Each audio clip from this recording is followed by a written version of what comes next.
Siguro ito ho ang dahilan, mga kababayan, kung bakit mataas ang rating niya. Sabi ng SWS, Social Weather Station, no? BP Sara nakatanggap ng mas mataas na satisfaction ratings dahil sa pamamasyal niya sa iba't ibang Sandali loko-loko kung sino man nag-edit nito, no?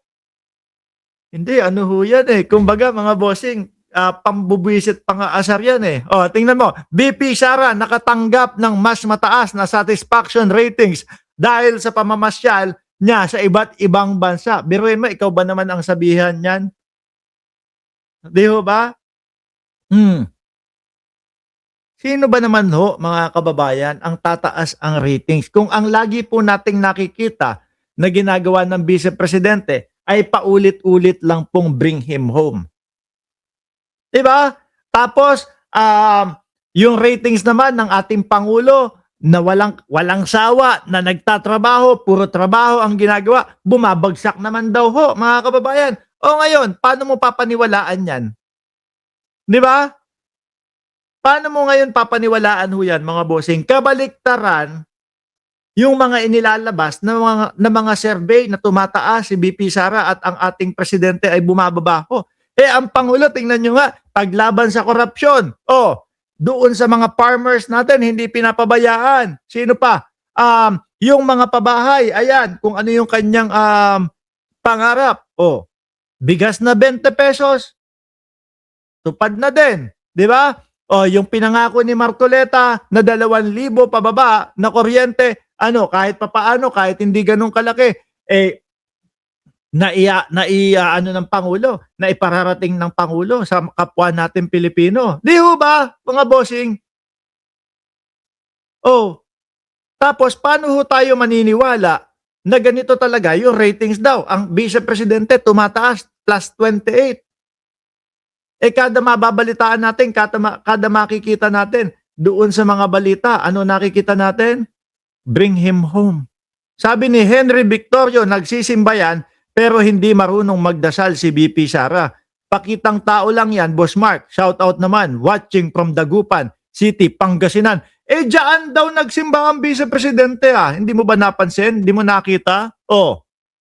Di ba? Sa Dagupan daw eto, ibalik natin Ibalik natin. Ba't hindi mo nakita ang Vice Presidente?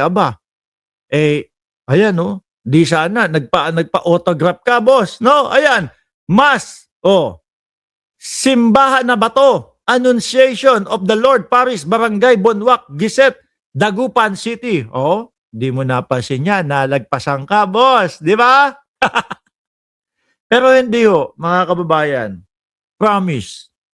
Napaka-imposible at parang hindi kapanipaniwala po yung mga ratings na inilalabas nila, mga boss chief sir, na ang Pangulo natin ay bagsak at ang Vice Presidente na walang ibang ginawa kundi po bring him home, na hindi po natin maringgan kung ano ang depensa nila para po doon sa mga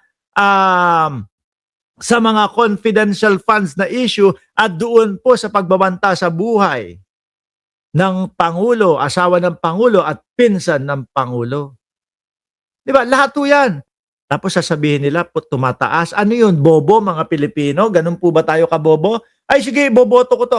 Sige, eto yung pagtitiwalaan ko. Bakit?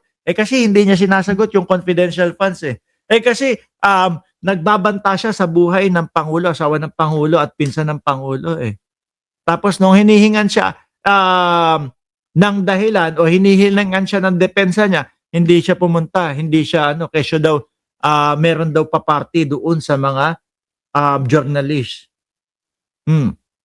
Si Pangulong Bongbong Marcos, ayoko dyan. Wala akong tiwala dyan. Bakit? Kasi puro pabahay ang pinapamigay. Yung kuryenteng ipinangako ni Marcoleta, siya ang tumupad.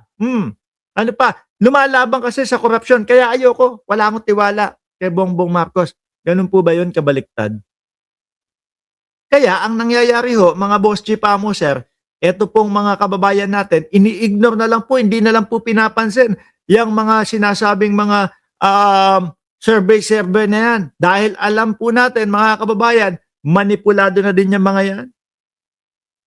Naalala nyo, nung panahon po ng eleksyon 2025, ano po yung mga kumalat na balita? Kumalat na balita, meron pong mga senador, meron pong mga congressman na nagmamay-ari po ng mga survey company. Di ba? O alam na ang galawan. Para mas bumango sila, lalo na eto papalapit po yung impeachment ng vice-presidente. Papalapit yung impeachment ng vice-presidente. Kaya mga nagkukumahog na mga boss chief sir, na iangat ang vice-presidente para paniwalain ang mamamayang Pilipino na mas pinagtitiwalaan. Paano nga pagtitiwalaan? Di ba? Paano pagtitiwalaan kung wala tayong naririnig na sagot galing sa kanila doon sa mga issue nila? Sabi ni Chris, Chris Chag, si Inday dati hindi na babanggit si Lord. Ngayon, lagi na niyang naaalala. Baka nga dahil doon sa papalapit na impeachment complaint, no? Yung impeachment ni Pangulong Bongbong Marcos na ilalatag ng mga, wala na, basura na mga kababayan. Di ba? Kung matandaan nyo kaya nga nila ginigiba si Tito Soto Kaya po nila gustong mapalitan ang Senate President, mga boss di pa mo sir, dahil alam po nila na kapag si Tito Soto ay nanatiling Senate President at umabot ang impeachment sa Senado, hindi po gagawin ni Tito Soto kung ano man yung ginawa ni Chis Escudero na dinribble-dribble, pinagpasa-pasahan yung impeachment hanggang ang ending, archive na lang daw Kasi pag kay Tito Soto mga kababayan, susundin kung ano ang nakasulat, ang nakasaad, ang sinasabi ng konstitusyon ng Pilipinas. Which is pag 1/3 na ang pumirma na mga congressman, dapat na silang maging impeachment court doon sa Senado. Court with ang mangyayari mga bossing na hindi po nangyari sa panahon ni Chis Escudero nung siya ang Senate President. Sabi ni Ma'am Neng Gigi, iba ang Lord or Diyos ni Sara Duterte. Di yung Diyos natin. Kaso po sa sa simbahang Katoliko po nagsisimba. Ano ibig sabihin nun? Pakitang tao lang? No? Baka. Hindi ko alam. Kuya Lokis, ikaw napapansin ko ang style mo Live ba ito? Shoutout sa iyo Kuya Lokis ng South Carolina. Alam ko na yung mga style nyo. Chi, shoutout sa iyo. Ngayon mga kababayan, lumipat tayo sa susunod natin. Eto na, rumekta na tayo kay Labonggo.